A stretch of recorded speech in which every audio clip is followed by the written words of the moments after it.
California. My name is Mike Guimond. I'm VP of the West Coast here at BizNow. I'd like to welcome you to our State of California Hospitality Digital Summit. We are so excited to have everyone joining us today as we head straight into an incredible day filled with dynamic panels, content, and socially distanced networking. I'd like to take a moment to thank all of our sponsors. They are the reason that we're able to have this digital summit in the first place. McKinsey & Company, NMHC, Journey, GKA, a creative agency, New Gen Advisory, the Bowman Post Group, California Lodging Industry Association, JLL, City of Moreno Valley, McCullough Landscape Architecture, LW Hospitality Advisors, Lodging Analytics, Research and Consulting, Select Leaders, and BLLA. Fran's been a longtime partner of ours. We have 4 sessions today that will cover everything in hospitality, so be sure to tune to as many of these discussions as you can. I've got a few tips and tricks that will help you while I have you here. Bear with me for 1 minute.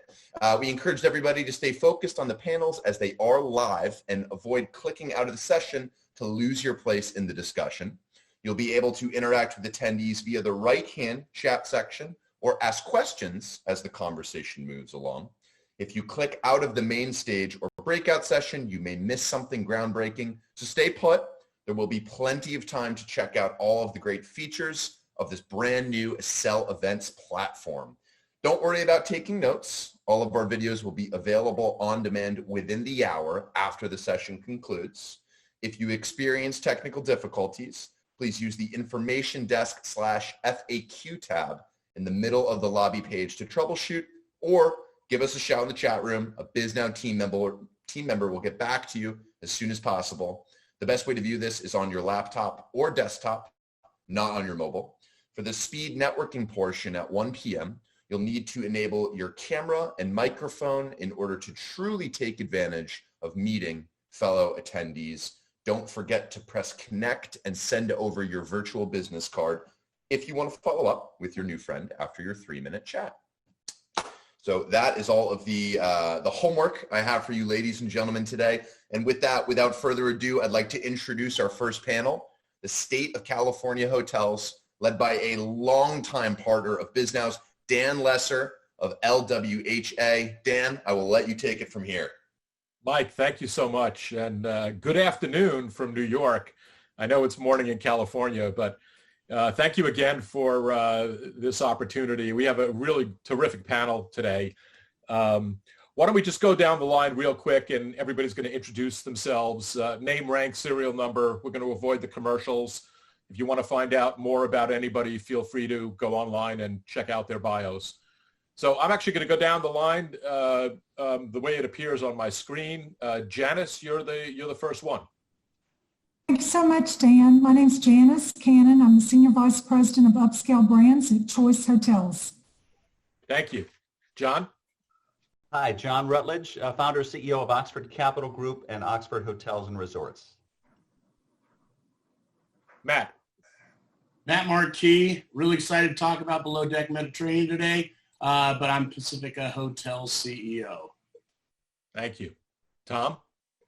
Good morning. I'm Tom Lurson. I'm president of Coral Tree Hospitality here in Denver, and glad to be on the panel today. Thank you. Thank you. And last but not least, Vicki. Hi, Vicki Schiff, founder and managing partner of Mosaic Real Estate Credit and Mosaic Real Estate Investors. Thanks for having me, Dan. Great to be here. All right, so we have a fair amount of ground to cover here. The first question I want to sort of throw out there is, clearly the past 5 months have been a game-changing period for the world, for the United States of America, for the global lodging industry. I think it's safe to say an inflection point. And when life returns to a level of stabilization, the new normal, I believe, will be surely different. I actually heard Ian Schrager the other day say that he doesn't expect things to be different, that it's just going to come back to the way it was. I'd be curious how any of you kind of see the new normal or the normal that bubbles up, if it's going to be the same. Tom, you want to start us off? Yeah, happy to. I'm kind of more on the camp of Ian, I think, Dan, where we've clearly got a couple of years ahead of us where change is clearly a part of life. But I think at the end, the customer and the guests love to be taken care of. Team members want to be engaged and have a relationship with their employer, their colleagues, and the guest. And those fundamentals of our business, I don't think are going to change. Are there segments that are going to be slower to get to some level of normalcy? Sure. But I think the leisure guest, clearly at the end of the user experience in our hotels and resorts, I think is going to still want to have great service and a great product. I think the business piece of it, today we'll talk later on, but cash is king, and we're going to manage through the next few years. Those that have large group houses, I think will be a little slower to recover. Clearly, technology is going to be our new friend. I'm a guy at my household. My kids made fun of me because I don't know how to work the damn remote control. So I'm now figuring out things like this in our conferences and how we run an organization. So if I can do it, the rest of the country, which our guests are going to do it, and our team members. So that piece is going to change, but I don't think that's a wholesale change. I think that augments what the real fundamental of our business is. And we're all going to find ways, we have in past, to invent new forms of services that become profitable. And we're going to find ways to have a return. But it'll be a few years before we get there. But in the end, I really believe the fundamentals will be back and our business will be thriving. Great. Janice, do you want to weigh in on this? Yeah, I think adding on what Tom was saying, I do think there will be a return to some semblance of normal, but I do think that there will be things that will change. For example, I think we are going to see longer length of stays in hotels. So as business travel returns, with what we've seen happen with work from home, that will be a format and a platform that will extend into the future. And so as people are coming into corporate offices or coming in together or coming in for monthly or quarterly check-ins with teams and that type of thing, it won't necessarily be the 1 or 2 night stay. It'll be more 3 and 4 night stays that people will be requiring from hotels. So how will the guest experience and the product change as a result of that? And then the other thing is that with those changes in business travel, I do think if business doesn't come back the way it was, if you look at anything in history, whether there was once a necessity, at some point it becomes a hobby. And so when you think about business travel as well, necessities like fishing and hunting, when people used to have to fish and hunt for food, are now hobbies. And I do believe that travel is always going to be such a big part of who we are, that travel is not only going to return, but it's going to return even stronger, both from a business and a leisure perspective. Great. Thank you. Anybody else want to weigh in on what you see on the backside of this upon stabilization? Vicki, you raised your hand. Yeah, I think there's major pain, particularly long-term in the large convention space. I'm from Las Vegas and grew up there. My family was involved in the industry there. And because just like technology has changed retail, I think there's going to be a major permanent change in hospitality. That's my belief. And liquidity for the next probably 3 years with hotel owners and developers is absolutely king. And I think there's going to be some winners and losers. But we're seeing a lot of health on the drive-to markets in our own portfolio. I think that will continue for some time, but I'm wondering, when the liquidity squeeze is going to start to affect higher income people in even their behavior. So I think the world's going to look different in 5 years from now than it did in the last 10 years. Yeah, Dan, I would just piggyback on what Vicki just said in saying that I think the guest experience will come back to somewhat of a normalcy of what we've experienced historically. I think where you're going to see the real changes is in how we structure our assets, the amount of reserves we keep for future issues like this, who we're borrowing from, not to point the light at the CMBS market, but that's a huge issue right now.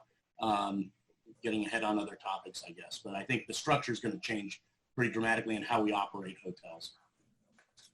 John, I saw you were trying to weigh in. Yeah, I look again. There are 2 dimensions here. There's the guest experience. Again, will travel come back? On a medium to long-term basis, I think We are an increasingly mobile society. We're a highly social creature. Travel has become a habit. People love it. It's a wonderful habit that people have developed, and a wider swath of society can now afford to do it in general, not in the COVID environment. So I think there's no doubt that things will come back with a vengeance on the demand side, although I think, again, it'll be leisure and then business and then ultimately group.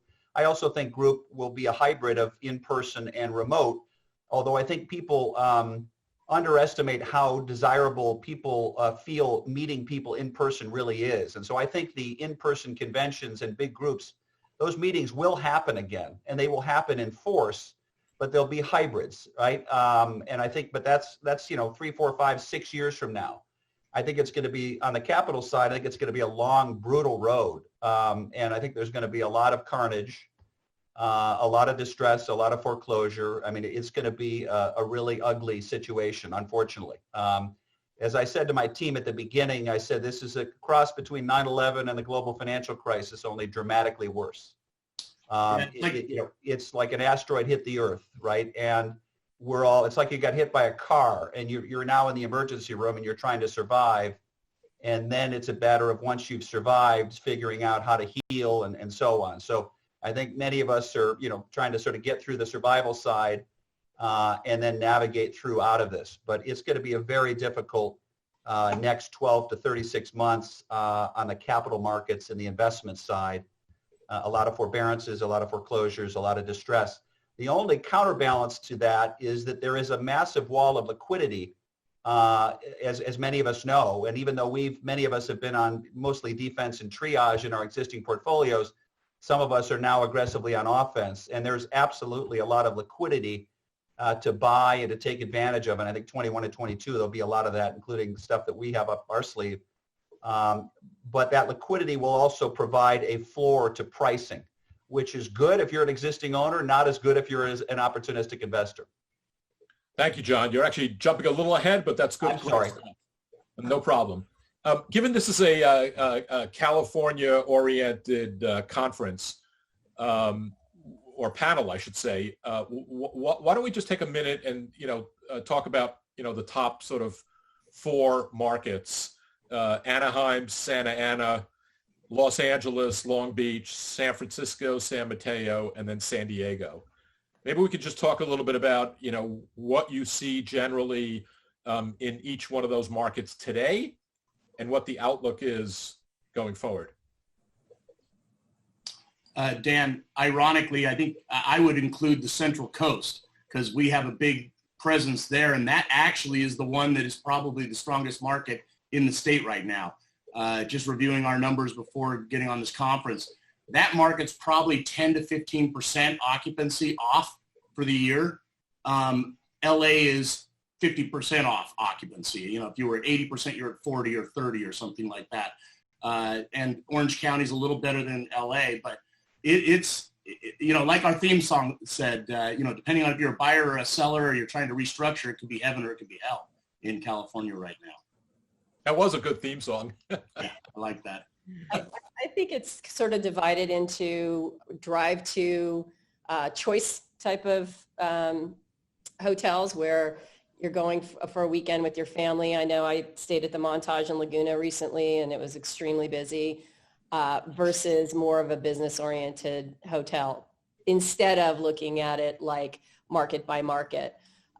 So we are seeing some health in those drive-to, and I'm sure you are too, Dan, in those drive-to locations. And we do have, I guess luckily for us, most of our portfolio is under construction right now due to deliver in the next few years. Hopefully, knock on wood, it'll be over by then. But a lot of it is in that drive-to, more resort type of properties. So I'd be interested. Janice, I don't know whether Vicki meant to give Choice a plug there, but I thought I heard something to that effect. We're working with her on her Los Angeles property, so absolutely. Yeah, Spring Street downtown. But just to talk about the markets that you mentioned, we've actually been pleasantly surprised with the business levels that we've seen that have been maintained in Anaheim, especially.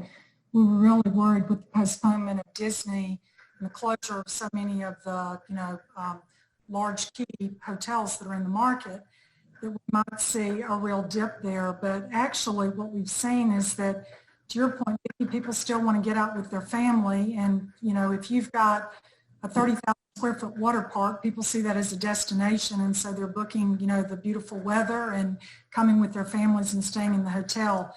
Airport locations like El Segundo, LAX, what we're seeing in that market is there has been a shift from commercial type passengers, but we're seeing a lot of business that is actually coming to fruition through like freight and transportation companies, where we're seeing a lot more people and workers that are staying in hotels as a result of being in those industries. And also a lot of the DoD business is back as well, the Department of Defense and government business also. And so both of those markets are holding up really strong, I think, through the pandemic. But then you go downtown, and downtown, of course, is a tale of two cities with, basically deserted. Great. Obviously, the hotel transaction market has slowed dramatically. With that being said, there have been a couple of noteworthy sales post-COVID, and two specifically in California that have been announced. L'Hermitage in Beverly Hills for $100 million, and the Napa Valley Hotel also for $100 million. Anybody have any thoughts, comments on those two trades? Wasn't Beverly Hills a distressed situation? A for sale? It was supposed to be auctioned from what I understand, but a bid that bubbled up, which I think was a stalking horse bid, basically, precluded everybody else. It is interesting. It's $100 million, and that works out to about $860,000 a room. So yeah, it may be distressed, but that's still fairly healthy numbers. Yeah, and you missed one in Santa Monica. One of our third party, I won't say because I don't want to get in trouble with our owner, but a big one in Santa Monica traded at around $750 a key. So yeah, I think, to me, Dan, that is sort of indicative of, again, on a very macro level, medium to long term, California real estate, Southern and frankly Northern Bay Area real estate is coveted. And the higher end, the more irreplaceable the asset, the sort of scarcity value of getting a hold of that asset is a real sort of floor to pricing. And there will be global demand, international capital, and domestic capital in the right environment that will always bid. And so I think those are examples, right, where there is a floor. It's like, wow, those are choice assets, and on a per key basis, they're still pretty high, but on a relative basis, those are good values compared to what they would have been pre-COVID. And so a sophisticated investor is saying, I'm going to make a market. I'm going to pick off those assets at a nice strike price, and I'm going to ride through this recovery and ultimately have a good basis. And again, irreplaceable locations and or assets well below replacement cost. So I think that's a good example, and that's part of why we, again, fundamentally believe in both Southern California real estate as well as sort of Greater Bay Area, Silicon Valley real estate, and other markets. Yep. Good points. Yep. Good points. John, I think you also see families that are not wanting to go through the pain of the next 2 to 3 years, that are more passive owners, and they're looking at, like, they may have an irreplaceable asset that they've never considered selling, but they're thinking, I don't want to go through that. I can still get a premium price and redeploy my asset or my capital somewhere else that's going to do better over the next 2 to 3 years. You keep teasing us about this Santa Monica deal, but you won't tell us which one it is. It wouldn't be hard to figure it out. Picking up on this theme, I humbly believe, and John, you alluded to this, there's so much capital out there. I've been doing this for 40 years. I don't recall as much capital being out there as there is today, debt and equity, quite frankly. And yes, there will be distressed opportunities. There's no question about that. But I do believe that for the creme de la creme, you're going to end up, I believe, seeing distressed transactions, but not necessarily reflecting distressed pricing. again, because of all the capital that's out there. So, with that as a backdrop, what are your sort of reactions to that notion? And also throw in, where and what investment opportunities do you see on the horizon? Individual properties, portfolios, defaulted debt positions, hotel management companies. I mean, I'm hearing about a lot of opportunity that's coming down the pike very shortly. All of the above. Yeah. You want to start, Matt? Yeah, I mean, we're seeing all of those. We're seeing portfolios come to us. We see individual, real quiet assets from families that are looking to either joint venture or change management or do a little bit of both. We're getting inquiries, and we're making inquiries on management company, either joint ventures or acquisitions or takeovers. I mean, there's some small management companies that they're not going to survive this. They can't. And it's going to be very difficult. So I think all of those are going to be on the table for people that are well capitalized and have a lot of liquidity. Yeah, I'll follow up on that. Go ahead. Go ahead, Vicki. Go ahead, Tom. Tom, you go. Okay. Yeah, no, I agree. I mean, my view is that the symptoms are all the same, whether you're high net worth or you're a management company or you're private equity, unless you've got high leverage and you don't have high leverage and you've got the ability to stay through it. So opportunities are out there. I think we all like, I'll speak for our company. We like secondary markets. We think that a little less urbanization is of the mindset of the customer base, and we think that that's growing. We also think the asset classes on the resort space, mostly for all the previous comments. There's obviously been pent-up leisure demand. There's a sense that that market, which has always been questionable because it's so capital intense and some of the yields weren't as positive, but the magnitudes were large. So our view is that that's a real opportunity for us. So we think California is a great place to be investing. We love the Santa Monica market, smart Matt, so we should keep talking about that one. And we think the asset classes are important. Then there's the distress. Wherever there's a group base, I mean, the obvious is to put your money where there's the greatest pain if you've got liquidity and you've got buying power. So that market is out there. It's a little longer horizon and it's harder to underwrite, but our view is that there's going to be some real opportunities there. And then we're seeing in the urban markets, whether it's San Francisco or it's obviously LA, high net worth in particular. I think Matt hit the nail on the head. Folks have, good LTVs, but they're seeing their liquidity shrink and they're not sure what it looks like, and there's a better exit for them going out with maybe a coupon investment somewhere else where they don't have to ride the wave for 2 to 4 years. So there's some opportunities there, but they're one-off and they're unbrokered, off-market deals, which for most of us is a good thing. But there is a lot of capital in the market, which is already beginning to move the prices. I think we're going to see a lot of activity here Q4 and into Q1 as people are turning over. There's also going to be some tax implications. If you're on the investor side, what does that look like at the end of the year? And is there going to be some real advantages for write-downs in the equivalent for returns there that may induce more change?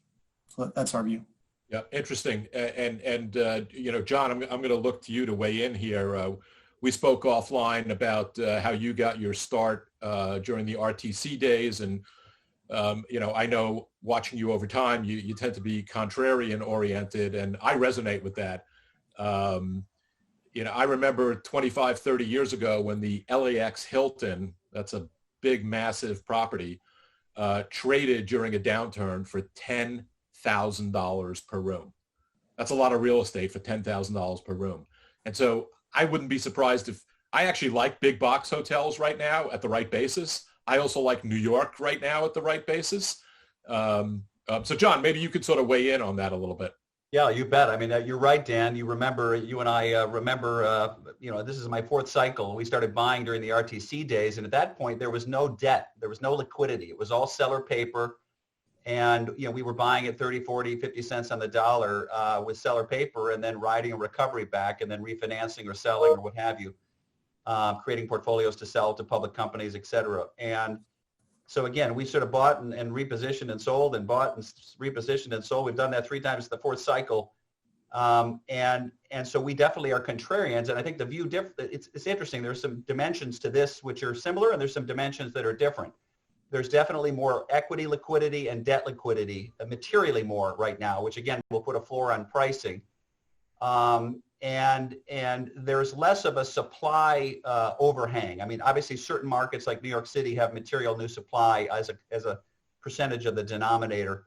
But as a whole, this is less of a supply-driven issue than it was in the RTC days, and to some degree during the 9/11 bubble bust days. And so that's a positive. And my view is, again, in the end, where are some of the most compelling opportunities? Downtown, big urban markets where everybody's running away right now. And everybody said, the cities, everybody's going to move to the suburbs and move to secondary markets and so on. My view is that we are on a macro secular trend of urbanization, which will continue unabated once we have navigated through this pandemic crisis. And it'll take a while to get out of it, but ultimately people, social capital, intellectual capital, all of that gravitates toward major urban centers. And so I'm a believer in that. And also, again, when people run away from something, I tend to run right toward it. And I think the big group hotels, are where everybody's running away. Wow, when will the conventions come back? When will the big group meetings come back? And so I think that will be the deepest distress, the biggest discounts. I don't think there will be the massive discounts. I agree with you, Dan, generally, that we've had in some of the prior cycles because of the equity, liquidity and debt liquidity and so on. So that'll be a Florida governor. But I think the deepest distress will be in the big box city center hotels with onerous union contracts in major city centers. And so if you can buy that and capitalize that, all equity or dramatically low debt with a sort of a medium, a 5 to 7 year sort of underwriting horizon, not a 2 to 3 year underwriting horizon, and you buy it cheaply enough, I think that could be a very compelling trade. I couldn't agree with you more. And I would be skeptical, though, on the 5 to 7. I would think it may be more 7 to 10. Yeah, that's just my humble opinion. And at the end of the day, let's face it, you pay low enough of a price, you can afford a couple of years of cash burn to get to the other side. Yeah, may I add to John's comments? Really astute. I think staying power. I'm going to use the word queen for me and Janice. Staying power is queen, meaning, you got to have that liquidity. And there's a lot of liquidity in the market, but the people that are going to get their hands on the liquidity are the best of the best. They're going to be the experienced operators that, like John, have been through cycles, that understand, that can pitch that. I know how to get through a cycle. This is not my first rodeo. And so I think it's a very important distinction. And the second is let everyone run away from California and move to Park City and Austin. I heard from a friend in Aspen that it's overburdened by 3x the schools. They can't handle the amount of people. The infrastructure will not survive what's happening in these markets. And people will be back. So everybody can leave. We can all buy great assets or lend to great borrowers, and this place will be back. I think a lot of this, I'm moving. I'm seeing some of it actually happen, but I'm seeing a lot of people just going to their secondary homes and not selling their houses. So I'm wondering, what's happening long term. Great. Thanks, Vicki. Hey, Dan. Yes. To add on to that, I have a lot of concern over the business climate and acceptance of businesses and corporations in California.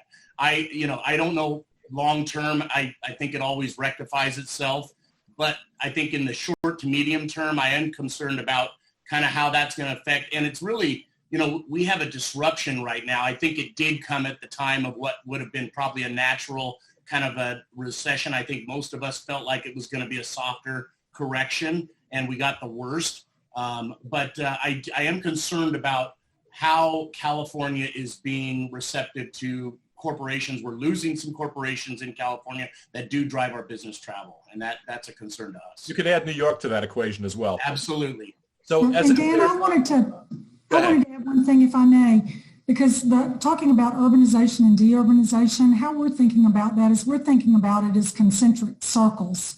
So how big is the concentric circle and how many of them are there going to be? and what new opportunities are they going to create for new investment. So it's kind of somewhere in between what Vicki, John, and Tom were all saying, which is, yes, there will be the return and we do need our city centers, but how big are those city centers going to become as these metropolises continue to push out and develop further? And so what are those new concentric circles? Great. This is a terrific conversation. I've gotten the heads up, though, that we don't have that much time left. Let's move this along. Proposition 15, which is generic to California, as if California hotels aren't faced with enough challenges. If that passes, from what I understand, that has the potential to dramatically raise property taxes for anybody who dabbles in California real estate. Any thoughts, Matt? You're shaking your head. It's horrible. And I mean, we're out here with a whole campaign of, making sure that does not pass and we do not get this, especially that they bifurcated Prop 13 between the residential and the commercial. It's kind of unfair to the commercial people, but, they're grasping at straws to kind of get bailout. I heard yesterday it's a $54 million deficit billion dollar deficit they're looking at next year. So, New York and California, it's amazing. They're talking about raising taxes on millionaires in New York. Yeah, exactly. And then there's all these other taxes that are against the rich and the people that own the corporations. And so it's going to be a big whack if that passes. And I think you're going to see values decline. I mean, it's going to go right to value, and then it's going to go right into the rate like it always does. So, we heard I think, John, you brought up, union versus non-union. How do buyers and sellers of hotels view union versus non-union hotels? Are union hotels less valuable than non-union hotels? Is there truly a difference? Yeah, the short answer is yes. Look, as I say about unionization, it is ultimately it's a noble cause in terms of how unions developed in the first place, which is to protect the little guy against exploitation, which I'm certainly a believer in. However, they ended up metastasizing into something where there was a dramatic overreach and above market overreach on work rules and wage rates and so on, to the point where it became counterproductive. And so there are plenty of examples where multiple food and beverage outlets will get closed in a given hotel because you can't run them profitably. So there'll be a lot of jobs lost and tax revenues lost by virtue of onerous work rules. So look, there's no doubt that you would rather, as an owner investor, own a non-union hotel. You have more flexibility. Work rules in particular, you generally have to pay market wages, right, to compete in that marketplace. And usually within reason, market benefits. There's a wider range there, but it's ultimately work rules. And so we'd always rather have that flexibility. With that said, we've always had a constructive working relationship with the unions that we've worked with, or I should say almost always. And we've certainly figured out a way to work constructively with them to allow us to operate in a sort of commercially viable manner, at the same time honoring some of the basic constructs that they're looking out for on behalf of their union workers. But and I would say the only other macro comment is we are seeing some green shoots around unions recognizing in this crisis environment that they have to make some moves in order to, frankly, allow some of these hotels to even reopen again, right? Because if they don't have some flexibility, they'll just stay shut down and there are no jobs. I think the Hilton in Times Square is the poster child for that, right? Yeah. Everybody was playing hardball, and they basically shut it down. They're saying it's shut down permanently. I sort of question whether it's permanent. I do believe at some point that hotel will reopen as a hotel. But yeah, it is kind of interesting, the struggle that's going on there.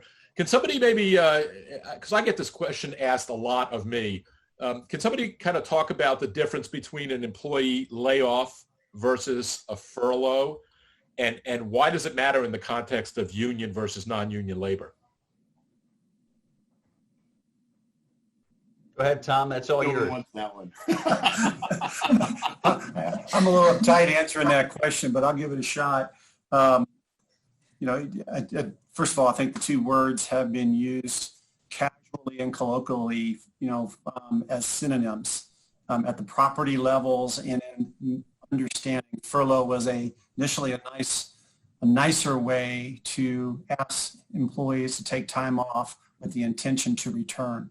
And I think that's with the onset of COVID, and we weren't sure how long it was going to take, and people were making decisions, companies making decisions about furloughing and getting temporary time off.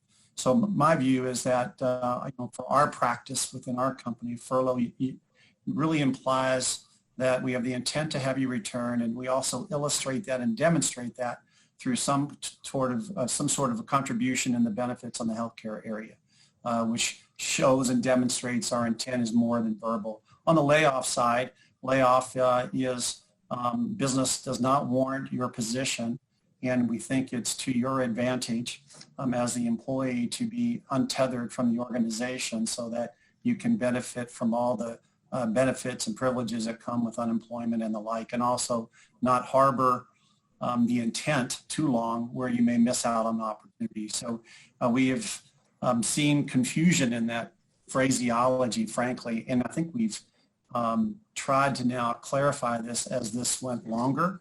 Like I said, on the early onset of COVID, I think there was understanding, but now we have really further defined what that looks like. And there's more layoffs today because of the extension of this, where initially there were furloughs. The good news is, many of the restrictions being lessened in the facilities, whether it's restaurants or spas or resorts or hotels or the like, is helping to bring some of the employees back. And that's a real positive thing. Obviously, the whole intent here is to treat people fairly and to provide them resources to bridge between now and when things can bring the employee back. So, that's our take.